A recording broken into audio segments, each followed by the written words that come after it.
রবিবারে দুপুরবেলায় যদি এরকম কদবেল মাখা পাওয়া যায় কেমন লাগবে ব্যাপারটা। কদবেলটা কিন্তু মাখা পাওয়া যায়নি, কদবেলটা পাওয়া গেছে মেখে আমিই নিয়েছি। সেদিন অফিস যাওয়ার পথে দেখলাম একটা দিদা এই কদবেলগুলো বিক্রি করছে। ট্রেনে এরকম জিনিসপত্র প্রায়শই দেখতে পাই, কিন্তু ওই যে ডায়মন্ড হারবার লোকালের ভিড় টপকে ওই জিনিসের কাছ অব্দি আর পৌঁছানো হয় না। যারা আমার মতো রোজ ভিড় ট্রেনে জার্নি করে তারা হয়তো এই ব্যাপারটাকে রিলেট করতে পারে। দুপুরবেলা খাওয়া দাওয়ার পরে হঠাৎ করে আমার মনে পড়লো এই দুইখানা বেলের কথা। ব্যাস তড়ি ঘড়ি সেই দুটোকে নিয়ে আমি বসে গেলাম মাখতে। কদবেল মাখার প্রসেস আর কি বা শেয়ার করব, এই তো আমাদের বাঁয়ে হাত কা খেল।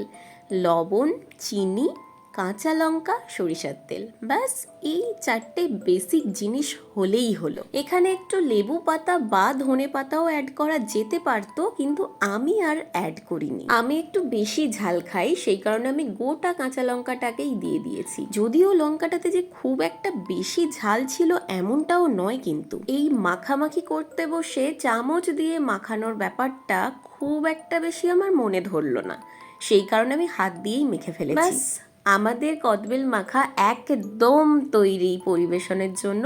এবারে ওই যে একটু কায়দা দিয়ে ছবি তুলতে হবে, সেই কারণেই আর কি একটু পাকামি মারছিলাম। খেতে অসম্ভব ভালো হয়েছিল, কারণ বেলটা না ভীষণ ভালো ছিল, ভীষণই ভালো ছিল। বাস আজকের ভিডিওটা এই অবধি। কদবেল মাখা খেতে কে কে ভালোবাসো আমায় একটু জানিও।